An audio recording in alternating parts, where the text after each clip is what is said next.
Hi there, Jan Copeland with the Girl's Guide to Outrageous Real Estate Success and the Livy Girl Success Boutique. And I am here with my lookalike. Well, we're fraternal twins, but we do look alike, right?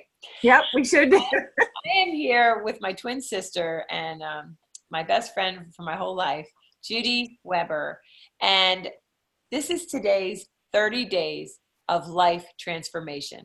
There's 30 days in September, and every day we are bringing you an inspirational story, heartfelt, as told by the woman who has lived it, okay? Because we've all had times when we felt down, whatever, we need encouragement. We're giving you one amazing video per day. So today we're with Judy Weber. She's a Christian business coach for real estate agents and any entrepreneur. And she is, Judy, could you say you want to coach ambitious women? Ambitious Christian women ready to launch or scale their dream business and have an extraordinary life. There you go. Hey, who doesn't want that? Thank you. And if you go to her website, I always like to share with you how to connect with each woman. So if you go to Judy, Judy hyphen Weber, WEBER.com, you will find a freebies page, and there's awesome stuff on there. Just to name a couple things, there's a branding checklist, which we know as agents we need, agents and brokers, we need that to stand out, an audio training, an entrepreneurial style quiz, which I'm taking as soon as we get off here because I want to know what that is, and a newsletter, monthly newsletter called Fall in Love with Your Inbox Again, which I definitely need to do because my inbox is way overdue. So, Judy, this isn't interview style, as I just shared with you, much to your surprise. It's really about you sharing a time in your life when you went through hardship and you came out the other side victorious. And we are doing this to inspire ladies that are our friends. So I'll let you take it away from here.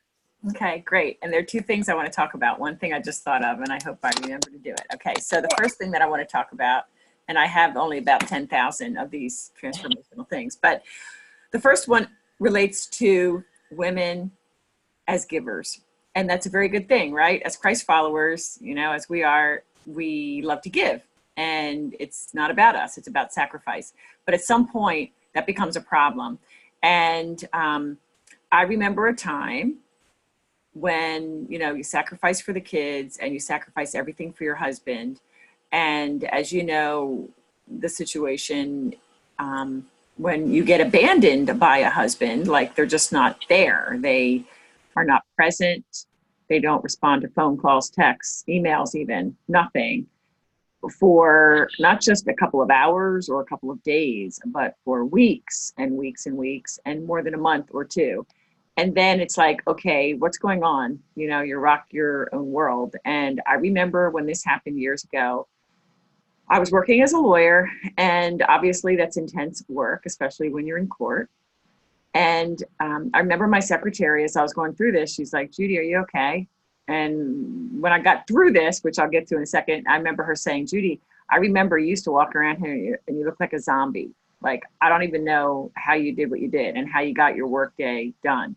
So I know that there's someone watching going through something similar, because marriage is tough. Can I just say one thing? You Yep. had long distance marriage because of his career and your career. So I just want to make that clear. Right. So, yeah.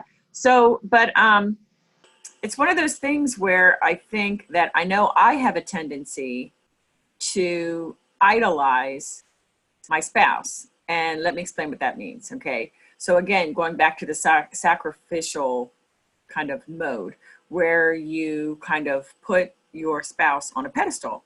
And it's not that you think they're perfect, because they're not, but it's almost like, I don't know, for me, I would like adore this spouse. And sometimes it was met with what seemed like mutual adoration. And other times it was met with, a closed wall and a closed door. And like a lot of our marriage, most of it, he was away. And so that's, I can't even describe to you what that's like when your husband just falls off the map, where he doesn't exist anymore. He's out of your life. And you're wondering, did he have this secret life that I didn't know about? So you ladies may be living with your spouse and feel kind of like, wow, I feel like that. And he's living in the same house, and it's a horrible thing. The father of my children, that was that situation where you live in the same home with somebody and it's almost like you're just roommates as opposed to spouses. So, but how I got through that, both of those situations, was Christ. And that is where I really fell in love with him. And so even as we go through the crap, which it was, and the tough times where you really don't feel like getting out of bed, and you might have too much to drink at night because that's how you deal with the hurt and the pain and the isolation. How you get through that, instead of any of that, you just go to the Bible and you go to Christ and you cry. I mean, I remember when the kids were little and I would go to the bathroom. That's my special place with God. And I would open up the Bible and I would cry. I mean, my Bible is covered in tears over the years for that. So things are hard and you can't make a relationship work for the both of you. So if someone is not willing to go to counseling and they're not willing to even talk to you sometimes, I mean, what recourse do you have? So I can't stand in judgment as to what your situation is. And I know some would say that I shouldn't have gotten divorced. I like to say it's between you and your God. But I mean, I guess I don't feel like I'm giving real advice here, but let me just tell you something. I remember feeling like a zombie. I remember like waking up saying, oh, that must have been a bad dream that I haven't talked to him for 3 weeks, And so that's tough. But all I can say is, you rally around with your friends, you go to God in prayer all the time, and you just look to God for the strength because you can't do it on your own. I would have been a wet blanket, a wet noodle, whatever you want to say, if I didn't have Christ to lean on. I want to jump to another time, which was really tough. And that is when I was graduating law school. And people like us, right, Jan? Dad's a factory worker, mom stayed home. I did really well through law school, but in the last semester, when I had a month to go and I was looking at final exams, and I even had a good job lined up, I don't know what happened, but I was like in full panic mode. Stress. I mean, I don't know that I was ever depressed, but you know how they always say anxiety and depression go together? But I was anxious beyond anxious. I was having panic attacks. I was afraid that I couldn't take my exams. I became agoraphobic for a time. I mean, everything was just hitting. And after I graduated law school, then I had to go to Delaware, which is an hour away, to sit for all my bar classes. And driving was hard for me on a large, I-95, which freaked me out. So I don't really know if I'm relaying how I got through it. I mean, part of it maybe is I don't know how I got through it. Because thankfully, I'm not agoraphobic anymore. I have, for the most part, my anxiety controlled. Oh, here's a great story. Okay, so at about this time, I had palpitations, heart palpitations. And so I went to the doctor, and she gave me a pill to keep my heart not racy, and a pill to deal with my anxiety. And I don't even know what they're called, but I took them for 2 days, and I felt so weird. I mean, I felt weird going through the anxiety, but these pills, I don't know if they were help people, maybe, but they didn't do a help for me. They made me feel weird. And so I remember calling the doctor and I said, hey, doc, thanks so much, but I can't do this. I'm not, and she goes, Judy, I don't know how you're going to get through it. You have exams and all this other stuff. How are you going to do it? And I said, well, you know what? If Jesus can't help me, nobody can. I'm not taking these pills. And so again, I really just went to Christ and I just cried out to him. And every morning I would say, help me, God, help me get through this. Help me to get, to Widener University where I was having these bar study sessions. And then I'd say, help me, Lord, to get back home. And it was just a minute by minute thing. So I don't know. And talk to us about, so you graduated law school, and as your twin, I didn't even know about a lot of this because you kept it close to your, it's a lot of times what people do in shame when they have panic attacks and all. So then you graduated and then you had this great job and then eventually you were out of it, right? You were in a good place. Yeah, but I'll just say this. I mean, it's totally where you just have to find your source of strength. For me, it's Jesus, right? And so the Delaware bar, when I took that exam, it was a 50% passage rate. And there was so much pressure when we were all sitting there about to take the test. I remember one lady behind me literally had a panic attack. She had to be taken out right before we started. I mean, she was flipping out.